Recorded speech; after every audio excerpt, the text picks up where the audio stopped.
I never imagined that the love of my life would betray me in such a despicable way. One night, I stood outside a hotel room, witnessing my beautiful wife, Candace, entangled with another man. The woman I adored and promised forever shattered my heart in mere seconds. Consumed by rage and despair, I confronted her lover, and what followed was a spiral of revenge and destruction. This is not just a story of infidelity. Welcome to the Butterfly Tumblr Radio channel. If you enjoy this story, don't forget to subscribe and give it a thumbs up. It's a tale of retribution and the darkness lurking within us all.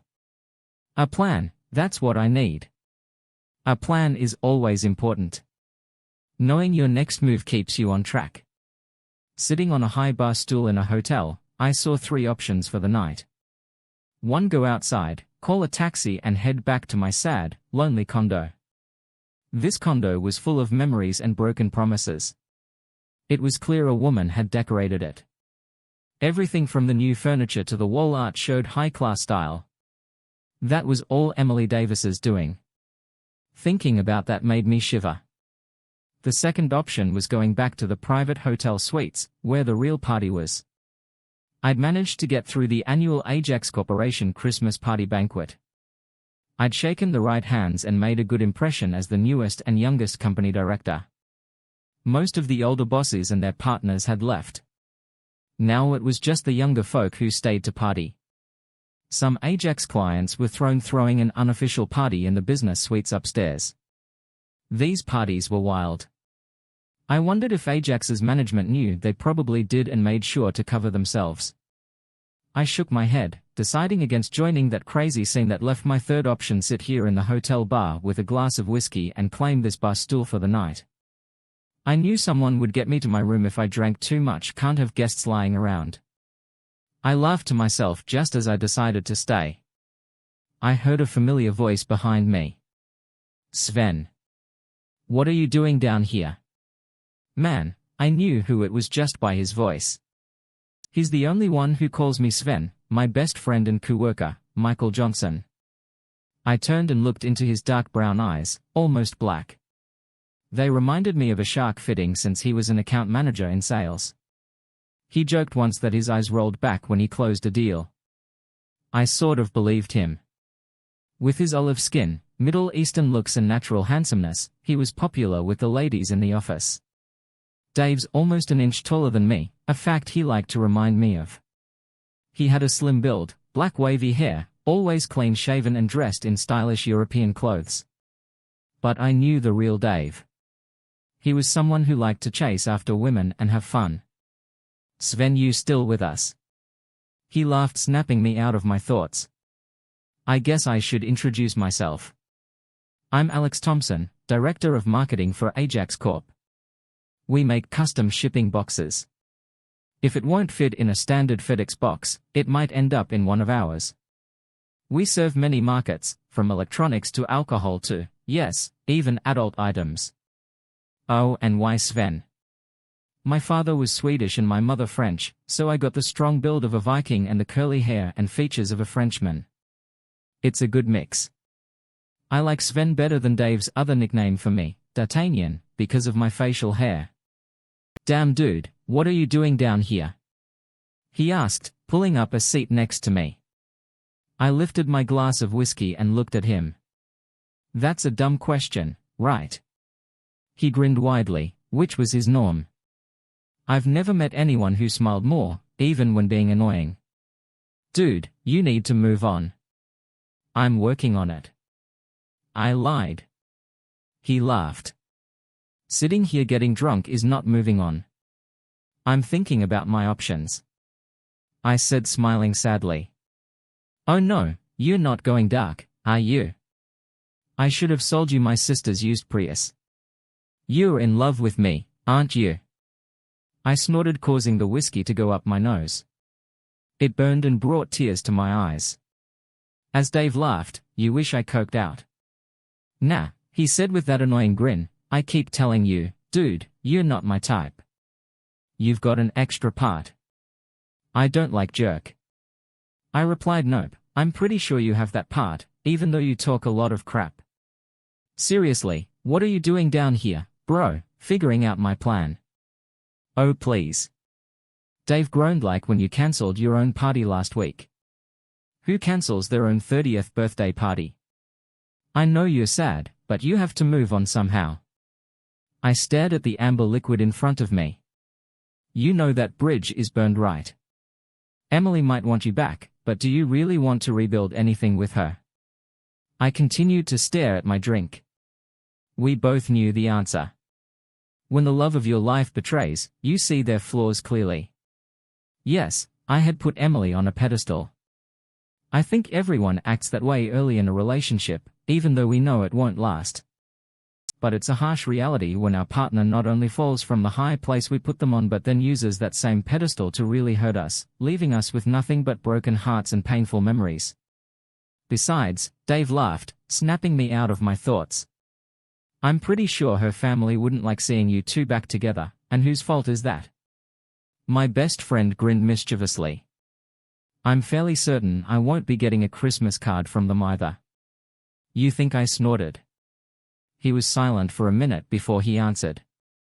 His voice was calm but serious. You know I've already said sorry for that, Alex, I was just Dave. I interrupted. It's okay. I don't blame you for anything. I know you were just looking out for me. That's right. He said, grinning, and that's what I'm doing now as well. We need to go upstairs and have some fun. Missing your birthday party is one thing, but missing Sophia from accounting trying to dance is something else. We both laughed. Sophia. Dancing was always a sight and had become a holiday tradition. It's also possible Sarah might be convinced to give you a birthday dance in your dreams. I snorted, only in your wildest dreams. Yeah. Dave said, smiling and clearly daydreaming. Why don't you just ask her out? I laughed. You think about her all the time. Are you afraid she'll say no? Dude, I'm in sales. I'm used to rejection. No, I'm more afraid. She might say yes. I stared at him in confusion. She might actually hurt me. He laughed in ways I can't even imagine. She's more likely to perform some spooky ritual on you. Well, he grinned. There is that. We both laughed. Listen, man, you do what you need to do. Dave said as he stood up, but if you do choose to join the party upstairs, I promise it'll be something you won't forget. Okay, I'll think about it. Try thinking about it before you have another one of those. He said, pointing at my drink. We wouldn't want you seeing double. He looked at me knowingly. It was clear I hadn't understood his strange logic. Seeing 4 of Sophia could scare even the bravest guy. Listen, Alex. He quipped as he started walking away. I'll save you a spot up there, and dude, stop checking out my backside. His laughter followed him as he left the bar. I found myself laughing along with him. He could be annoying sometimes, but he was a good friend. I'm not sure how I would have gotten through these last few months without his help and jokes. There's no question. The last few months had been the hardest time of my life. I met Emily 3 years ago. I'd been with my company for a year, and she had recently passed her bar exam and was working for a local law firm at 6 feet 2 inches. With a beautiful face, long golden hair and a slim athletic body, she easily stood out in any crowd. Actually, she'd played volleyball in college before going to law school. The first time she looked at me with those sea green eyes and smiled. I was hooked. Besides her good looks, Candace Davis could walk into a room and take over. She's charming but strong, funny but determined and clever. Our time together was always fun and exciting. We dated for a couple of years before I asked her to marry me. I would have asked her earlier, but to be honest, her family scared me. No matter what anyone tells you. When you marry someone, you also get their family. If they have issues with their family, you will have those issues too. If they are close-knit, they will be a part of your everyday life.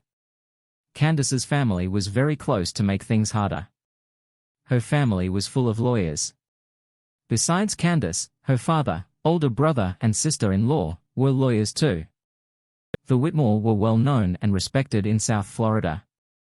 I found Candace's father, Richard, a bit arrogant, but that's probably because no father thinks anyone is good enough for his daughter.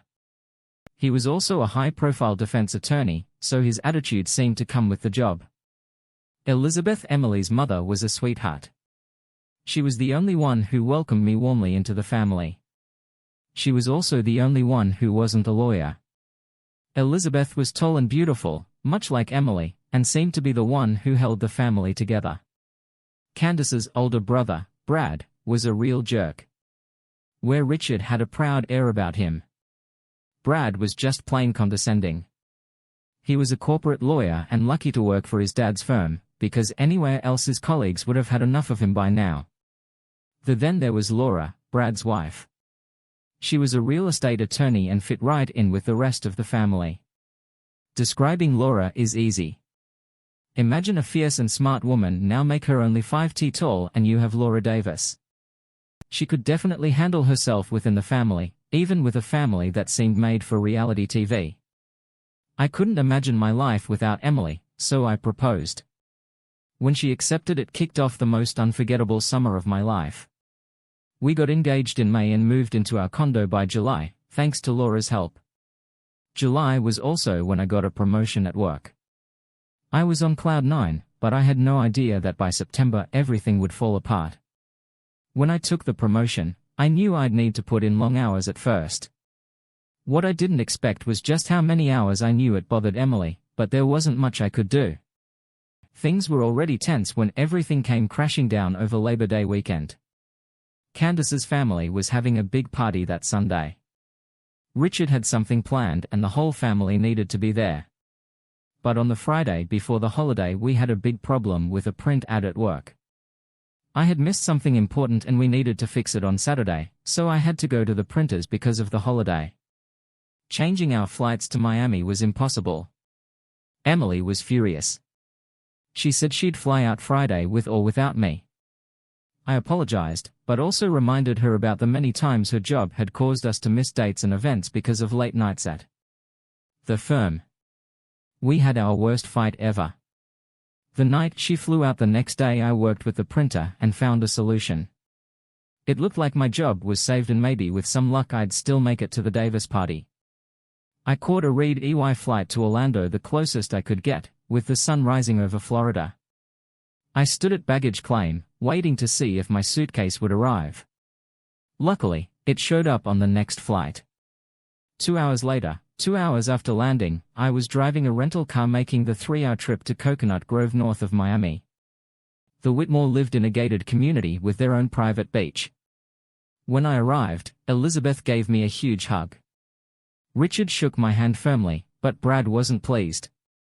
"It's about time you got here," he said. "She's been mad at everyone." Elizabeth confirmed Emily had been in a bad mood. They had sent her to the beach with Laura to relax. Elizabeth told me to go get them for lunch. I laughed and said I'd go get them.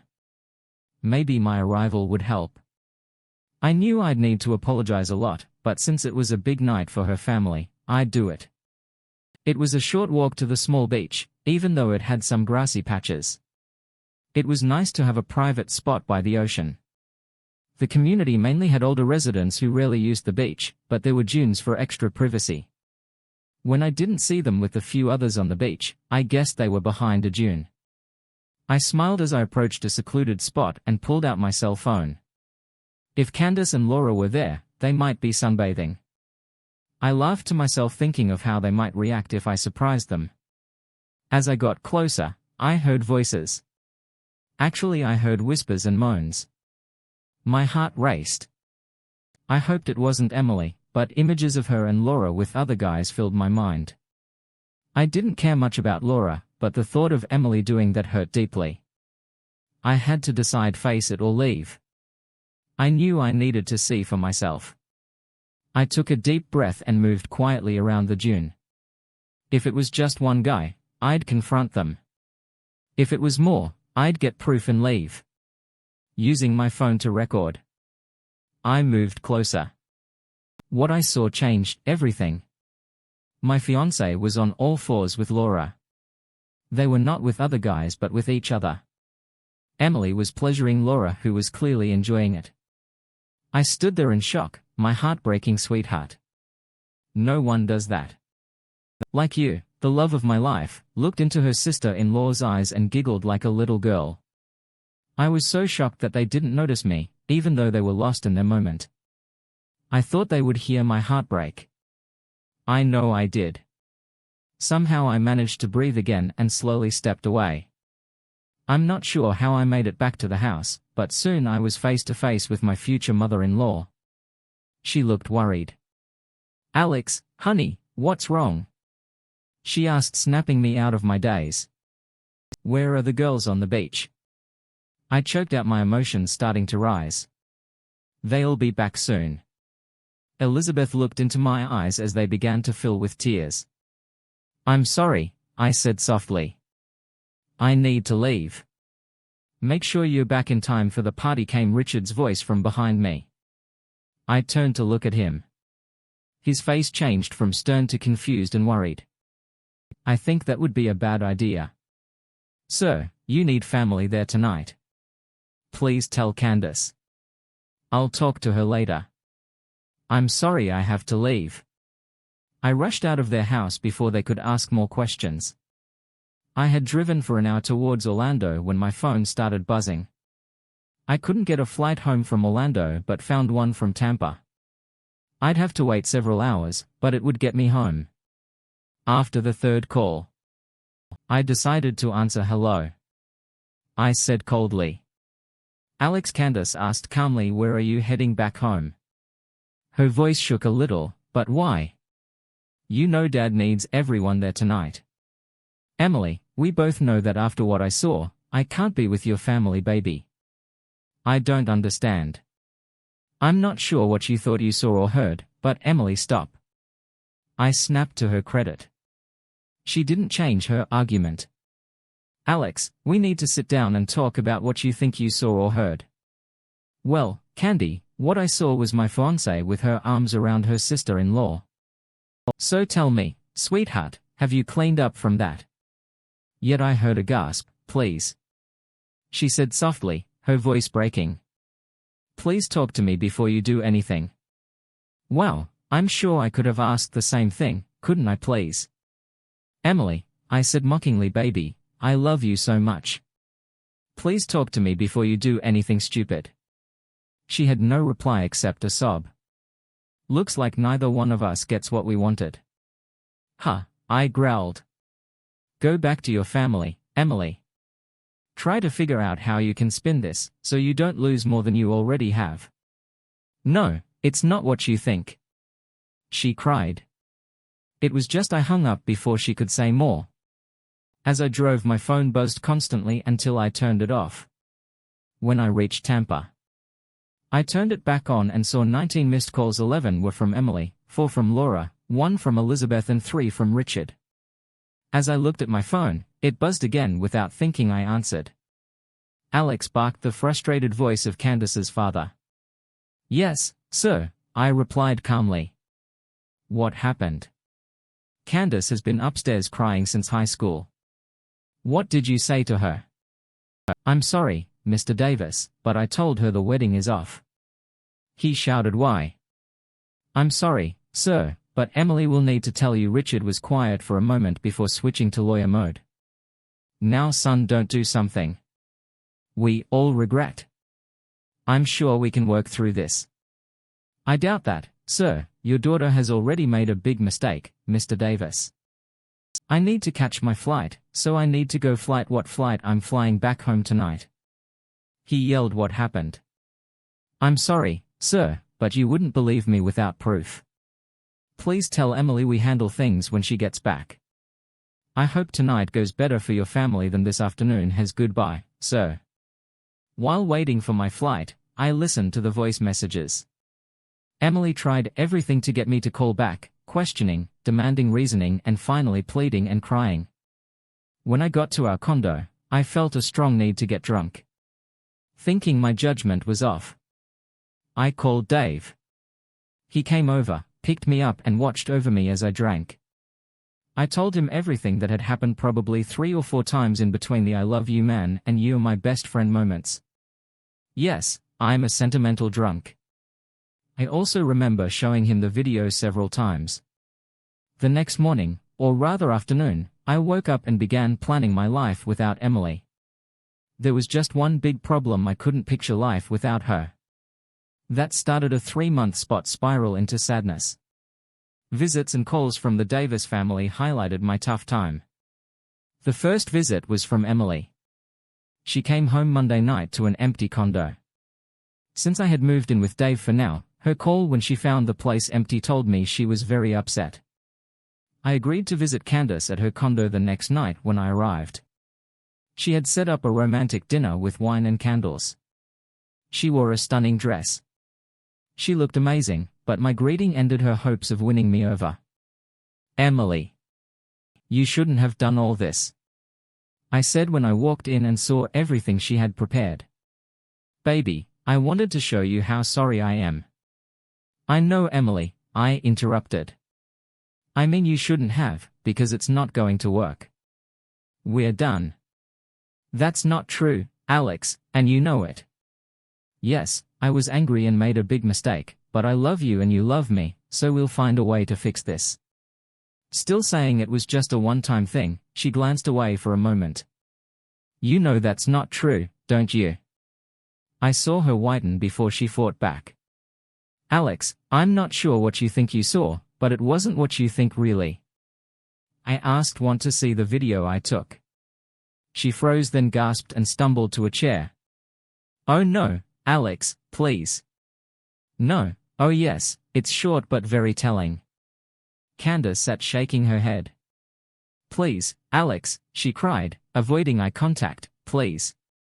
Tears filled my eyes as I watched the girl I once loved break down. "No," I said softly, "we're done. We weren't even engaged for 4 months, and you're already cheating on me. The fact that it was with another woman and your sister-in-law is beyond me. Let's figure out what to do about the condo.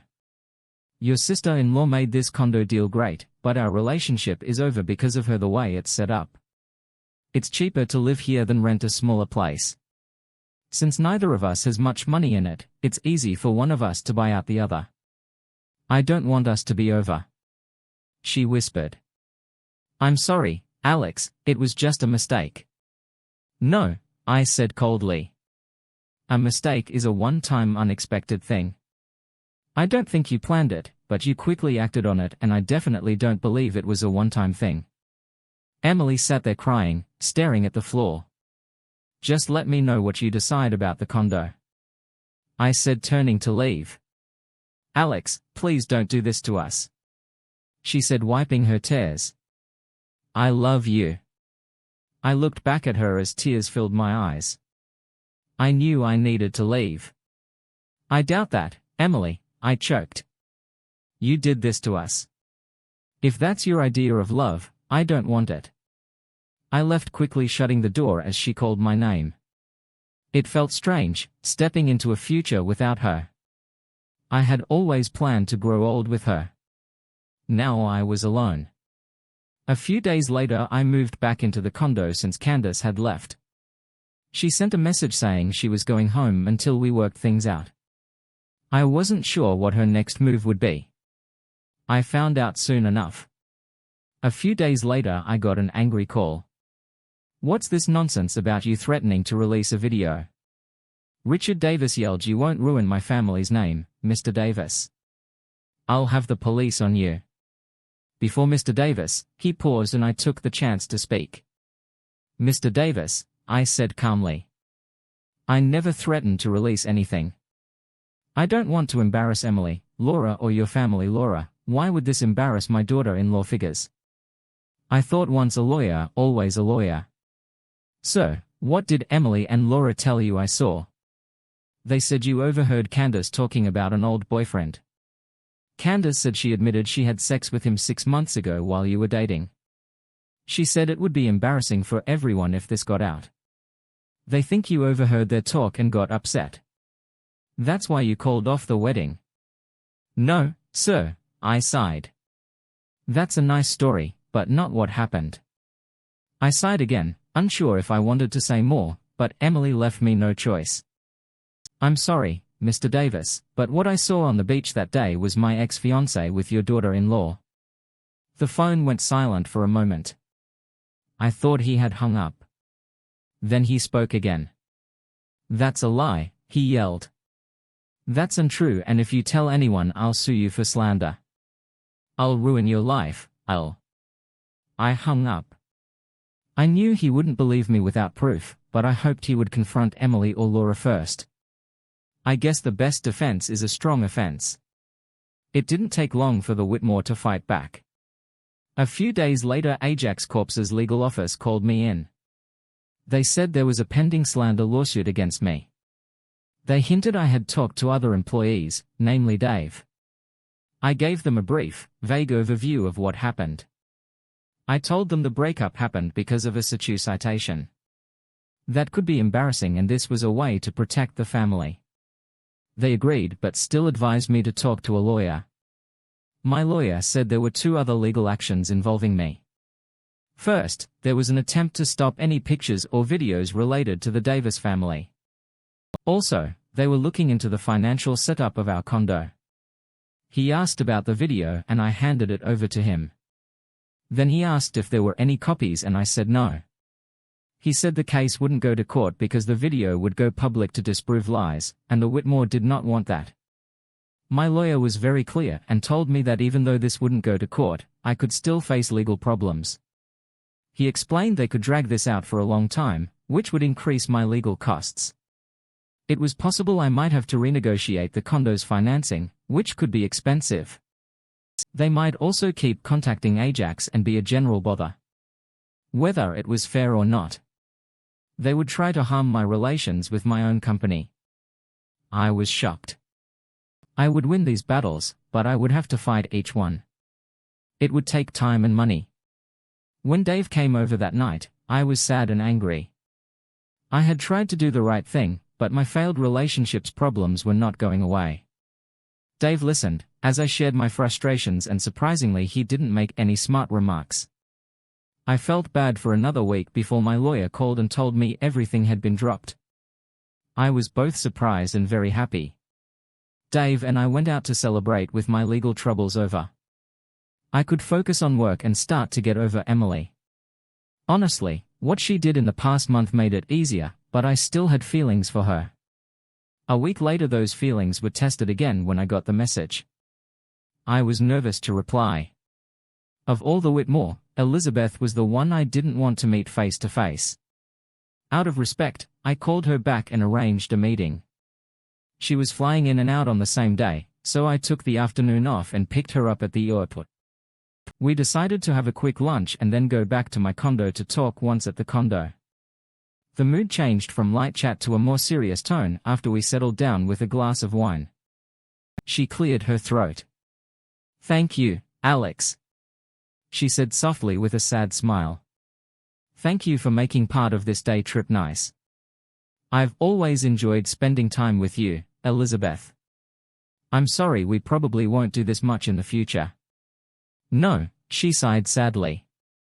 "I believe you're right. Should we get to the unpleasant part of my visit?" I nodded. I felt a bit of regret looking at her. She was very attractive and I saw what Emily might look like in 25 years. She would likely still be beautiful. "I wanted to let you know that we've withdrawn all legal actions involving you. I can't speak officially for the family, Alex, but personally I'm very sorry we've put you through this." "Thank you, Elizabeth. That means a lot. I'm sad the rest of the family doesn't feel the same way. Well, after you left that day, things fell apart when Emily and Laura returned from the beach. When they found out you had gone to the beach and came back upset enough to leave, they were very worried. Your call with Candace sparked an emotional reaction. Emily became very upset and Laura was furious. I know Richard hadn't told anyone, but he was planning to announce his entry into politics that night. The drama and chaos caused him to delay his announcement. I'm sorry things didn't go as he hoped. I really understand how he feels. Yes, she said softly. I'm sure you do. I don't understand why I was attacked then. I didn't cause this. Elizabeth, I'm ashamed to say that was because of Richard and Candace's relationship.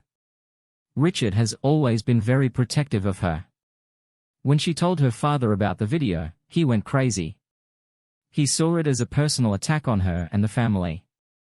It was like you threatened to hurt us on purpose. Then, after his call to you, things changed. He went back to being the cold professional Richard I've seen many times before then. After that meeting 2 weekends ago, she looked at me as if waiting for some reaction. Sadly, all she saw was my confusion, as that was what I was feeling. You don't know about the meeting? No, I said, shaking my head. What meeting? She stared at me for a moment. Alex, do you still have that video? No, I left a copy with my lawyer and then erased the original, and you didn't make any other copies? No, of course not, so you didn't send someone to meet with Richard and the others? A week and a half ago, she asked, holding back a smile. No, I exclaimed. I never told my lawyer to meet with your family. I'm pretty sure it wasn't your lawyer. I think his last name was Nash or something like that. Johnson. Yes, I believe that's right. Candace didn't say anything, but she seemed to know him. Did you send him? No, I groaned, worried. He's my best friend. Elizabeth tried not to laugh. I told them you hadn't sent him, but no one believed me. Well, no one but Brad. Well, thank you. I'm kind of surprised. Brad, don't be, she said, sounding upset. He said he didn't think you were that smart. I'm sorry, figures. I grinned anyway. Your friend made a big impression. Richard said he'd make a great lawyer, though he called him an ambulance chaser. I laughed at the thought. He showed them a copy of your video. It shook them. Instead of blaming you, my family began to look at themselves. It's been really tense at home since then. I'm sorry, Elizabeth. I should have guessed he would keep a copy when I showed it to him, but I promise I didn't give him one. It's okay, Alex, I never saw the video. I've just heard things about it. I watched as she steadied herself. Is it true? She asked softly. Did you really catch Candace and Laura together?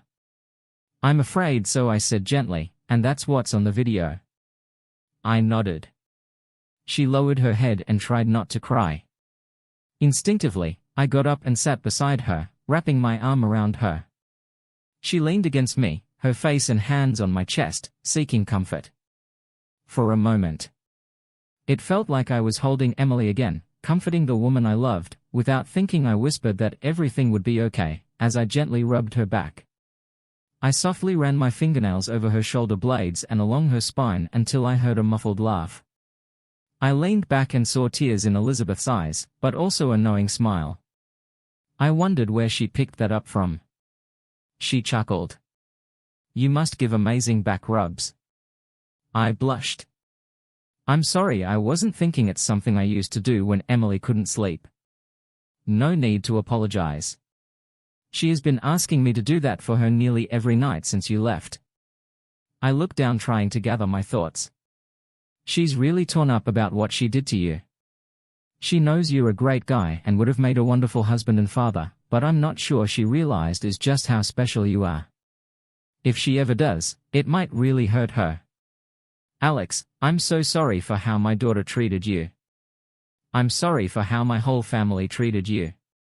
Did you know Emily wants to move back to Florida for good? I shook my head. She plans to sign over this condo to you. She has very little money invested in it. You'd need to take over the payments, all right? I said cautiously. Elizabeth saw my skepticism. She's trying, Alex. She's trying to show she's sorry for ruining things, but not enough to admit what she did right. No, I understand it's frustrating, but Alex, there are other things to think about. The video suggests other things happened, but there was reasonable doubt. I started to reply, but she cut me off. Alex, as I said, I never saw the video, but I know that reasonable doubt is the only thing stopping Brad from divorcing Laura. If either confessed to more than a single mistake, it could cost her brother his marriage. Another thing Candace has to consider is this: would her confession even matter? What are you saying? The truth doesn't matter. She shook her head.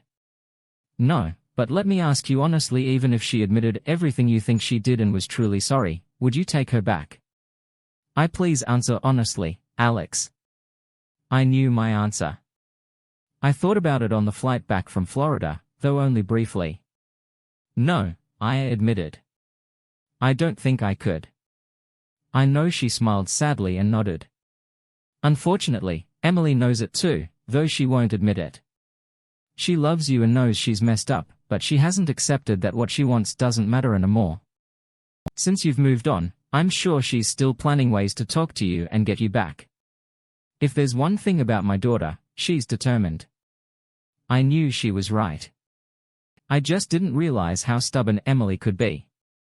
After I dropped Elizabeth at the airport, I called Dave. My greeting was loud. You jerk, I shouted. Yeah, I'm in. He said, trying to calm me. So why am I in this time? You idiot. I never told you to blackmail my ex-fiancée and her family. Whoa woo. I didn't blackmail anyone. Are you telling me you didn't go to Florida and meet with the Whitmore? I did that, but I didn't blackmail them. I was stunned, but I stayed quiet. Dave took advantage of the silence. Look man, he laughed a little. All I did was show them the video and tell them I was trying to secure other copies I knew were out there. I told them I knew of at least 2, but there could be more.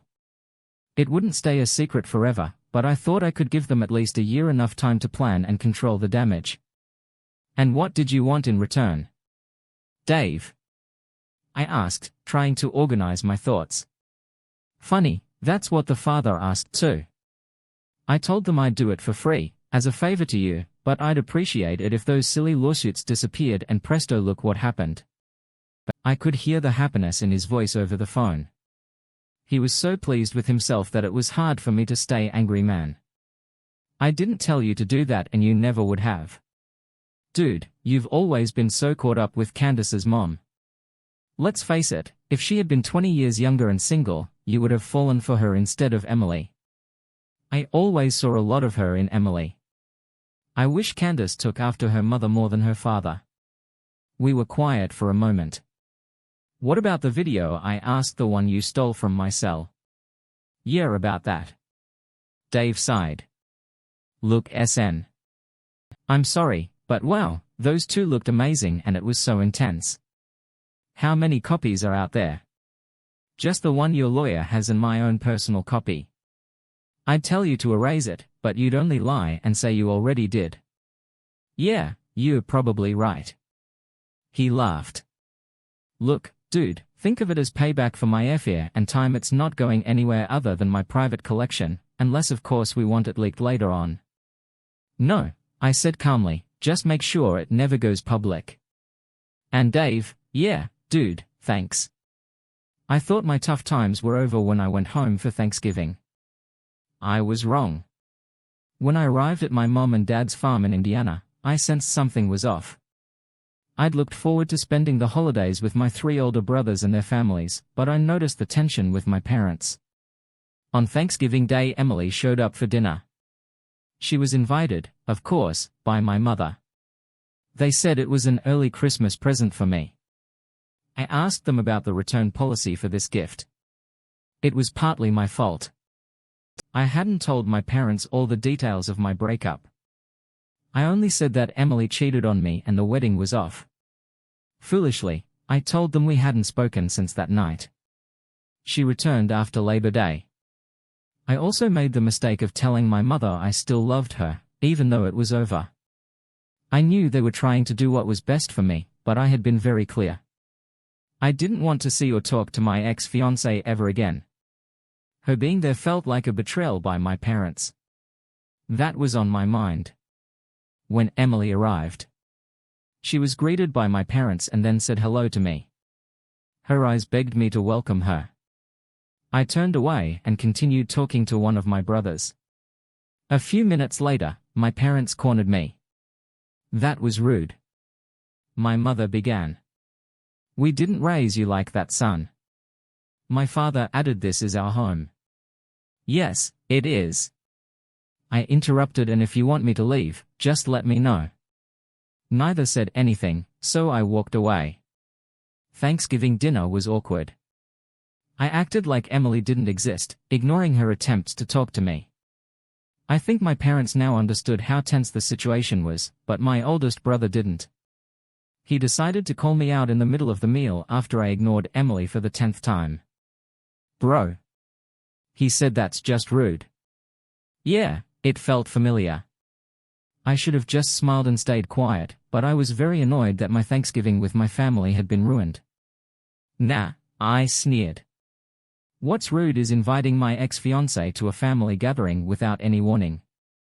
You know, to be fair, we need to invite some ex-girlfriends and maybe an ex-wife to our next family holiday." I saw my oldest brother close his eyes and drop his head while his wife looked like she was going to hit someone. I noticed my other brothers both went pale and stared at their plates. Emily stood up, excused herself and went into the kitchen. My parents glared at me and I glared right back. I thought about leaving, but this was my family. I excused myself and followed Emily into the kitchen. When I got there, she was wiping her eyes, clearly crying. Surprisingly, I didn't feel as bad as I thought I would. "What are you doing here, Emily?" "Your parents invited me." "You shouldn't have accepted."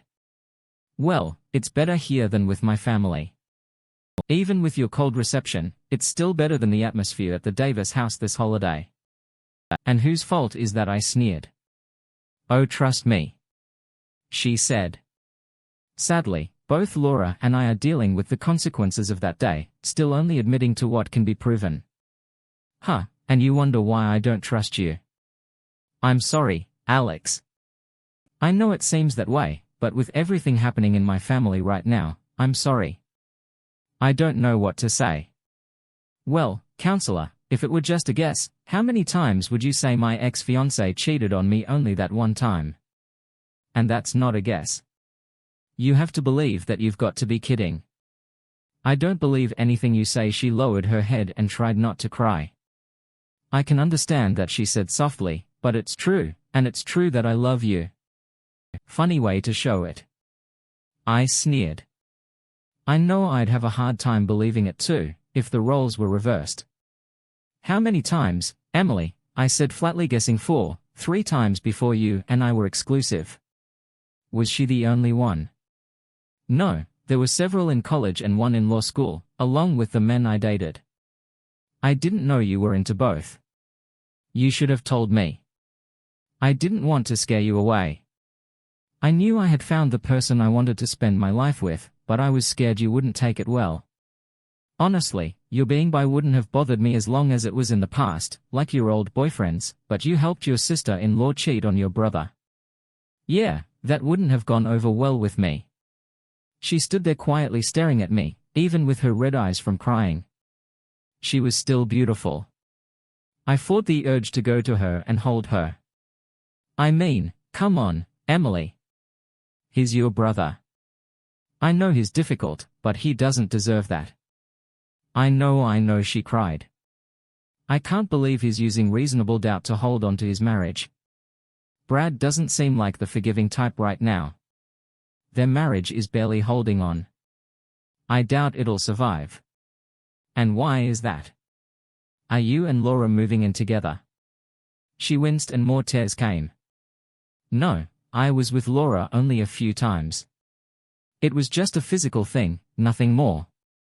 Even if Brad and Laura divorce, Laura and I will never be together." She paused to let me respond, but I stayed quiet. "No," she continued.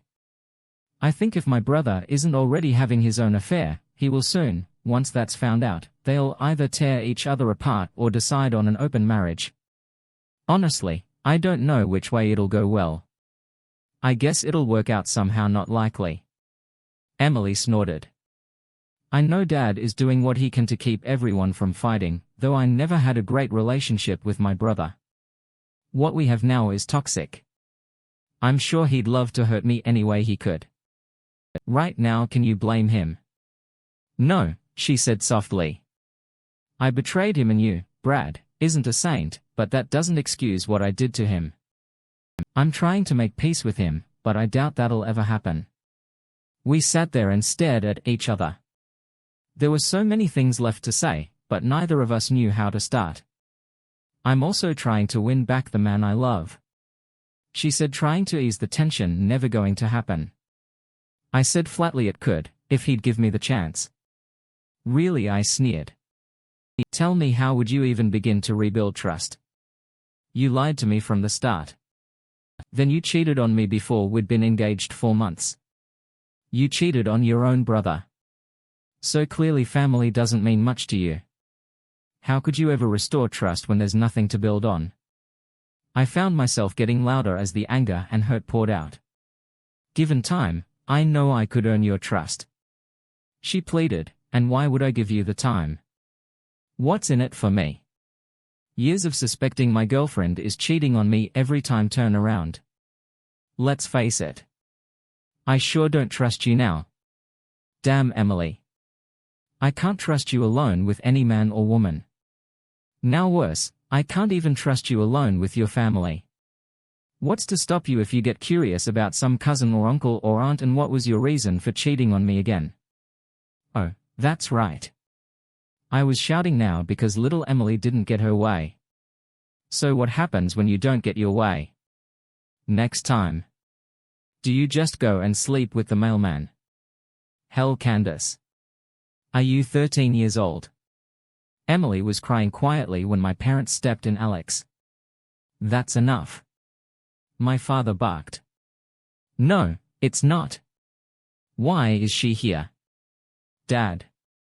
Mom, what did she say to you that made you betray my trust and bring her here to ruin our family holiday?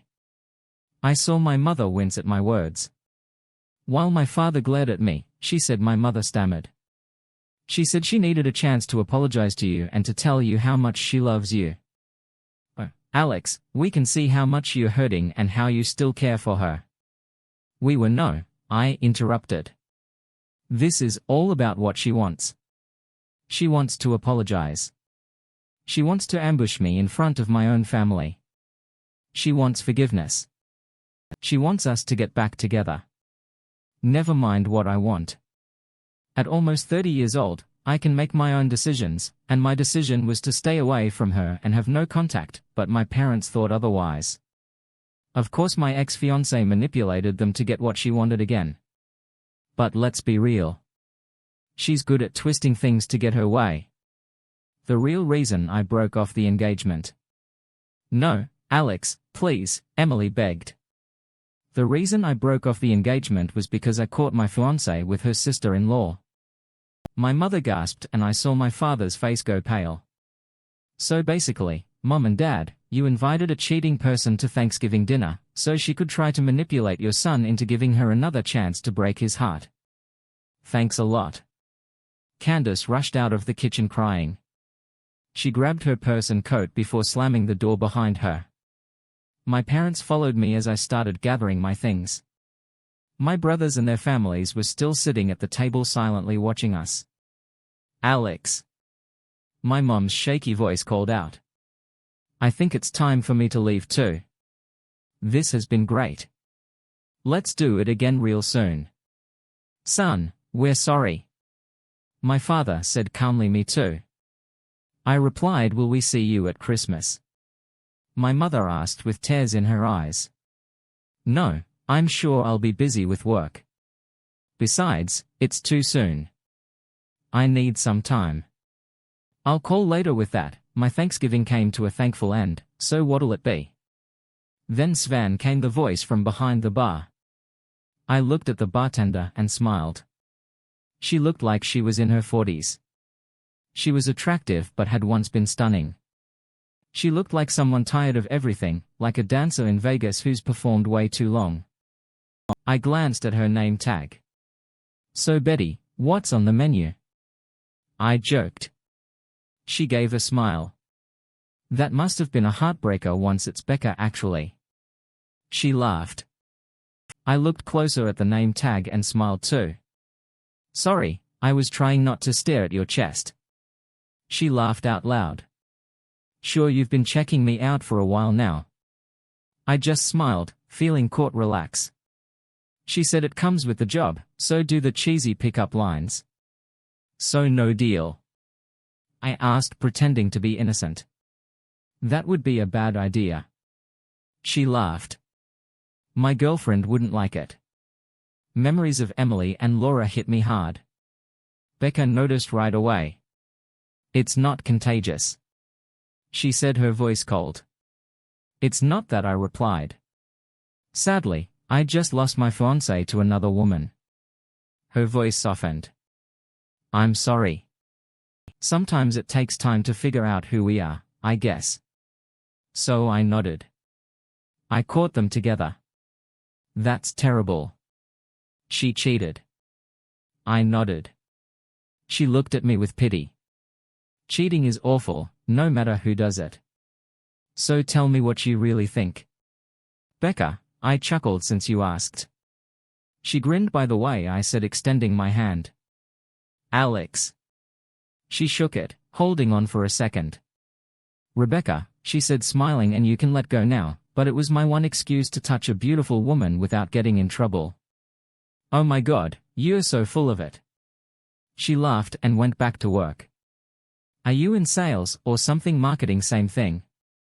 Becca noticed an empty glass and served the customer. She came back a few minutes later. Relax, Alex, you'll get through this. I'm sorry about your fiancé. I went through something similar years ago. It was tough. You seem okay now. It was hard, but I moved on. She smiled at me. You're a good guy, with humor and a decent job. You'll be fine, but not cute enough to take home. She laughed loudly. I'm more likely to take your friend home. Thanks, Becca. My ego needed that. I replied sarcastically. She chuckled. He's safe, you're not. I leaned in closer, curious. Okay, you have my attention now. She checked on her other customers, then turned back to me. Your friend Dave. I nodded. He's just looking for a good time. No strings attached. I chuckled, knowing she was right. My girlfriend and I could have fun with him and he'd be gone by morning. No complications. That's safe now, she said, shaking her head. You're different. A girl could fall for you, might not mean to, but there could be strings attached. That's what makes you dangerous. I feel rejected. I sighed, smiling a little nicely, but still. Becca laughed. Don't worry, there's a woman out there for you. Just don't rush. Go live a bit. I felt there was more to her story but didn't press bartender wisdom. I asked, of course, and remember, leave a nice tip when you move on. She laughed. Then went to help another customer. Yeah, I thought time to move on, but where I signed my tab to my room and gave a nice tip for Becca, smiling. I left the hotel bar. I heard the party before I got off the elevator. People were milling about in front of the suites, turned into party rooms. As I walked in, the music hit me like a wave. I tried to lose myself in the crowd. It worked for a bit until I heard Dave's voice. There he is. He shouted, the birthday boy. I groaned. Planning to get back at Dave later. I spent the next 15 minutes shaking hands and getting pats on the back. I also got several birthday kisses, which made me less annoyed with Dave. Just when I thought I was done, the music stopped. Sven. Dave called out again. Hey, come over here. Dave called out. I walked over to my best friend Dave, feeling like I was walking to meet my doom buddy. Get over here. He said his words a bit slurred. I could tell he had been drinking before I got there. Sit down. We've got some birthday surprises for you. All I could think about was how long and painful Dave's punishment would be for this. As I sat down, I heard giggling behind me. Suddenly Sophia Wilson jumped in front of me. She was 5 feet 3 inches and weighed 230 pounds, with her round smiling face and big red curls. Sophia was hard to miss, even more so because of her large 40E breasts that bounced with every move she made. Just as I was about to stop her, she pulled up her top. Surprise. She screamed and pushed her chest into my face. "Wow," I said loudly, trying to keep some dignity. "What a nice surprise. Make that 2 nice surprises." The crowd laughed and cheered. Sophia giggled too and gave me a huge kiss before covering herself up again. As she walked away, I shot Dave a deadly glare. He shivered but kept his cool, smirking. He nodded to someone and the music changed to a slow, smoky tune. I stopped breathing when I saw Sarah Jones step into the center. Sarah worked with Dave in SAS and she was very striking. She was tall, almost as tall as me. She had long straight black hair that looked like a cape falling over her body. Her face was oval and pretty, with dark red lipstick and even darker makeup around her eyes. She had very intense piercing brown eyes. Sarah started to dance, moving like a panther. Her black blouse and pinstriped skirt clung to her fit body. There was a tattoo on her right arm, a black tree with symbols underneath and a man's face in the branches. It was said to be her first lover, whom she sacrificed under an oak tree, but that was just a rumor. What was certain was that she was someone not to be messed with. Dave often said her aggressive personality scared C customers into buying more than they planned. As she danced, she moved with grace. Her gaze locked onto me, making me feel like she was toying with me. Just before striking, she slowly unzipped her skirt and let it fall to the floor. She smiled wickedly as my eyes traveled down her long legs to her black high heels. At the top of her legs was a tiny black thong that barely covered her. With a swift kick, she sent her skirt flying to Dave, who groaned. As he caught it, she turned around, showing her small taut backside. Still looking at me, she unbuttoned her blouse and tossed it to Dave too. Her black bra showcased her large breasts, the dark areas peeking through the lace. She moved to the music and I felt like I was falling under her spell. Just then another person entered the circle. Lily Adams, an account manager from customer support and Sarah's offhand and friend, walked in. They were known around the office as alias Adams and Jones. Unlike Sarah's dark look, Lily seemed to glow. Sarah felt like danger. Lily seemed full of warmth and laughter. Even their voices were different, Sarah's deep and husky, Lily's bright and high-pitched. I laughed to myself, thinking of the guys who mistook Lily's small size and sweet voice for innocence. She looked like an angel, but sometimes acted wild. Like someone on spring break. Lily quickly stripped down to match Sarah's outfit. The crowd loved it. She now danced in only a lacy pink bra and a grey and pink thong. I watched her dance, her breasts bouncing with the music. She was no taller than 5 feet, making her bust even more noticeable. But it was her thong that really caught my attention. The shiny pink fabric barely covered anything revealing. She was clean-shaven underneath. Then she turned around and I choked. The string started at her waist, trailing down until it disappeared between her round cheeks. I had to force myself to sit still and not try to figure out where that tiny bit of fabric went. Watching both of them dance, it was hard not to see how different they were with Sarah. A guy was in for a night of daring things, but with Lily it was all about fun and goofing around. It was like choosing between night and day. So who got my attention? That was easy, although I didn't show it right away, since I was getting attention from both of these lovely ladies. Sarah moved to the music like she was under a spell, while Lily spun and danced, loving the spotlight. Often Sarah would give her a sharp look and lick her lips in a teasing way, and Lily would blow a big playful kiss back at her. When Sarah turned away, Lily ran over and unhooked her bra. Sarah quickly caught it before it fell, almost revealing her chest. Lily laughed and danced away as the crowd groaned. Disappointed by Sarah's quick save, Sarah paused, then let her black satin bra fall to the floor. The crowd cheered loudly. The two danced around each other like they were in a duel with a quick move. Sarah was in front of Lily. To everyone's surprise, she crouched low and then moved up against Lily's body.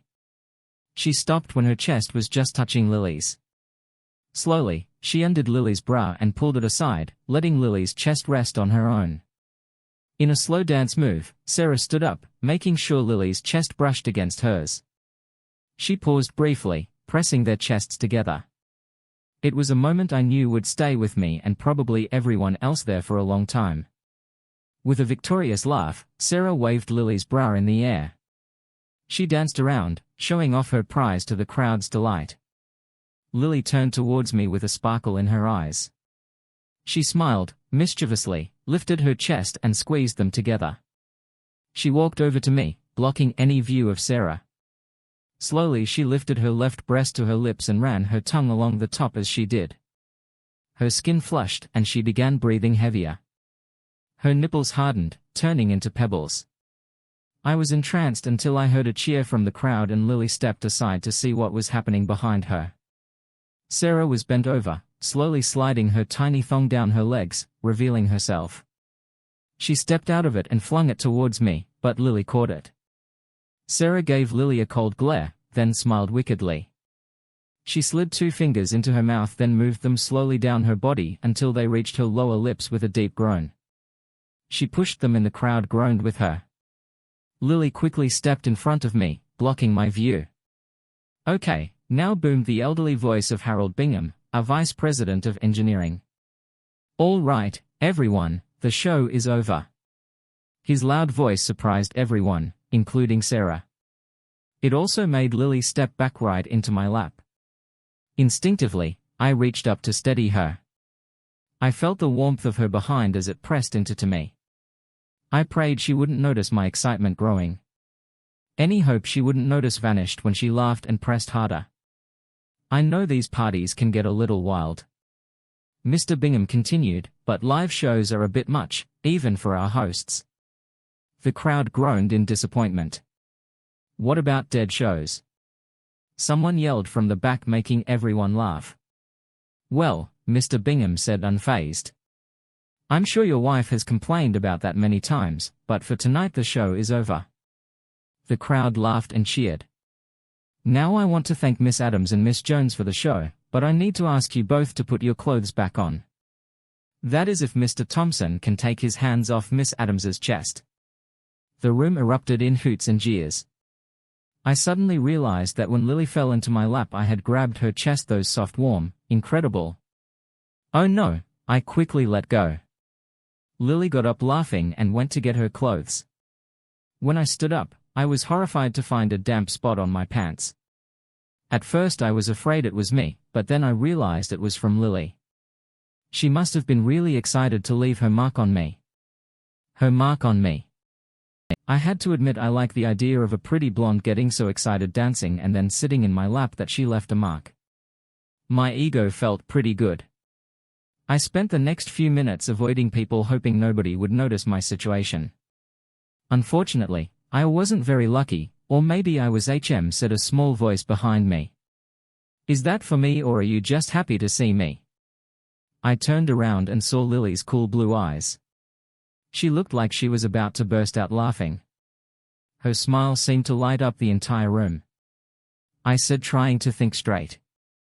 "It's definitely for you." "Prove it." She giggled. I couldn't help but laugh too. "Listen," she said sweetly, wrapping her arm around mine and pressing against me, "let's go to your room. I'll help you clean that so it won't stain." I sighed. I was pretty sure she was married and I had a strict rule about not getting involved with married women. What happened with Emily only made me stick to that rule even more. I looked at Lily's smiling face and wondered what her kisses would taste like or what her soft skin felt like. I felt a bit excited with each thought and was starting to rethink my rule. "Lily," I whispered. "I thought you were married. I can't believe I'm saying this, but I don't mess with married women, no matter how much I want to." Now I was also questioning my own sanity. She smiled and pulled my face down to hers, kissing me on the cheek. Then her face scrunched up a bit before a playful smirk appeared. "Well, my marriage is a bit rocky. Right now I found out my husband is cheating on me. I'm not sure if I'm going to leave him stay with him until I find someone else or try to fix things. What I do know," she said, with a mischievous smile, "is that the rules have changed." She stared into my eyes waiting for me to decide. "So do you know a good way to clean this spot?" I asked with a warm smile. A big smile formed on her face, guaranteed, she laughed. "Just let me get a few things." She was gone for a couple of minutes and came back with a small bag. She wrapped her arm around mine again and looked at me with twinkling eyes. "Lead the way, hot stuff," she said. I almost tripped in my rush to the elevators when we got to the hotel room. Lily set her bag on the desk and led me to a chair. She looked into my eyes and told me to undress. I didn't hesitate. When I was down to my boxers, she took my pants to the closet and put them in a dry cleaning bag. She hung it outside the room and turned back to me, smiling. "There. That should take care of it," I said, smiling. "What if I need those?" Before morning, Debbie walked back over to me. "You won't," she said, as she bent over and pulled my boxers down. "HMH," she said, looking at me and then back up with a smile. "That'll do," she said with a grin. She gently pushed me into the chair and took out her cell phone. She fiddled with it for a moment until it started playing music. Satisfied, she grinned at me. "Now where were we? Oh yeah, I was going to give you a lap dance." She quickly took off her blouse, bra and skirt and started dancing to the music, making sure I saw every part of her. Soon she was leaning over me, letting her soft breasts brush against my chest. She bent closer, took my face in her tiny hands and kissed me deeply for a few moments. I was lost in the heat of her kiss. I could see the passion in her blue eyes as she controlled her breathing. Her breasts moved with each deep breath, close to touching my chest. I sat and watched, feeling like a fool, my mouth watering as I reached for her. Lily stepped back and giggled, slapping my hand away. "Oh no, you don't stud," she said with a grin. "No hands." She gave me a wolfish smile and turned to the bag she brought with her back to me. She pulled out a few things and put them on the table as she arranged them. I couldn't help but stare at her, fighting the urge to reach out. When she turned around, I laughed. She had a chocolate cupcake between her breasts with a single candle in it. She had put some frosting on each nipple. "Happy birthday," she giggled. "Now make a wish." I leaned forward, blew out the candle and, without using my hands, took a bite of the cupcake. Lily giggled and threw the rest of the cupcake in the trash. I looked at her, confused. She smiled and said, "I have something sweeter for you to taste." I leaned forward and licked the frosting off her right nipple. She moaned softly, lifting her breast so I could finish. Then she scraped some frosting off her other nipple and smeared it down my shaft. I quickly cleaned her left nipple. Lily went to her knees and began to tease me with her mouth. She watched me squirm with every move of her tongue. Within moments I felt a gentle warm sensation as she took me into her mouth. Her tongue moved around, adding to the pleasure. I looked down and saw she was just as happy as I was. She was acting like it was her favorite treat. A deep sound escaped me as I felt her throat close around me with a loud pop. She let go and gave me a playful smile. She moved closer and let me slide between her breasts. She let some saliva drip to make things smoother. She held her breasts and pressed me between them, moving me up and down as she went faster. I felt the pressure build inside and tried to warn her. "Lily," I said roughly, "I'm almost there." She smiled wide, kissed the tip and pressed harder. A few strokes later I was done, spilling onto her chest and mine. I let out a big sigh and relaxed in my chair. Lily leaned over and licked my chest, giggling as she did. She said softly, looking into my eyes, "Tasty." Then she got up and ran into the bathroom. A few seconds later she came back with a warm washcloth and cleaned both of our chests. When she finished, she gently took me in her mouth again, trying to wake me up. I was about to tell her it would take a while before I was ready, but I felt a twitch. Then, To my surprise, I started to stand up again. I hadn't recovered that fast since I was a teenager. I lifted her face and kissed her deeply as our tongues moved together. I tasted the remains of my earlier release. I slowly stood, keeping our kiss unbroken, wrapping my arms around her. I held her close, breaking the kiss. I walked her to the bed and gently sat her down. I looked into her eager eyes and grinned. It was time for the next part. I pushed her onto her back and slowly lifted her legs. I ran my fingers down her body, from her neck, between her breasts, over her stomach and to her hips. I slowly removed her underwear as it came off. It revealed her readiness. I knew she was ready, so I didn't tease with each kiss and touch. I heard her soft sounds. I paused and she tensed with anticipation. I began to please her with my mouth and she gasped, letting out a deep moan. I lifted her legs for better access and her moans grew louder. She pressed my face deeper into her, clearly enjoying it. "Oh yes," she breathed. "Now do it now." I kissed my way up her body, taking my time. When I reached her lips, I kissed her softly and looked into her flushed face. "What did you say?" I whispered, still smiling. Her eyes flashed with intensity. "Take me." She growled, her voice low. I knew she meant it. I guided myself into her, feeling her warmth slowly. I entered halfway. She tensed and gasped. I'm average in size, but thick. She was so ready that I slid in smoothly. The heat was amazing and I felt her muscles pulling me in. I pushed further until I couldn't go any deeper. She let out a soft groan. I paused, letting her adjust. Then I started moving in and out slowly. Each time I pulled out, she clung to me, not wanting me to leave. I pulled out almost completely and then thrust back in. She let out a surprised sound and wrapped her legs around me tightly as I moved. Her body contracted around me, adding to the pleasure. Her sounds grew louder as she neared her climax. When she finally arrived, she tensed and closed her eyes. I smiled and let her enjoy the moment. She opened her eyes and grinned. She whispered in my ear, "Now let's do this for real." She pushed me off and climbed on top, positioning herself. She took me in. She moved slowly at first, then faster. I felt the pressure building inside me. She didn't just sit there.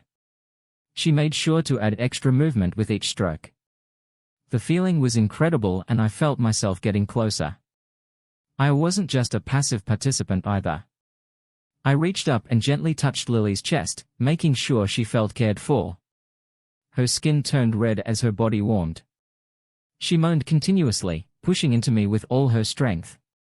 Her moans grew louder, signaling she was nearing her climax. "Go faster, harder," she demanded urgently, "like I'm yours." We paused briefly, her eyes flying open, but before thinking about it, I thrust up into her with all my might. I held her hips, trying to get even closer. Her eyes closed again as she moaned loudly, expressing her satisfaction. "Oh yeah, just like that." "Oh yes," I felt the heat of her fluid around me, pushing me to climax too. With a loud grunt, I released everything inside her. Lily collapsed onto my chest, resting her face near my neck. Our bodies were covered in a light sweat, sticking us together. We stayed there holding each other.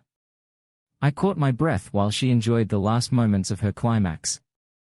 I felt her body tremble with each wave as she relaxed. She sighed contentedly. "Lily," I whispered.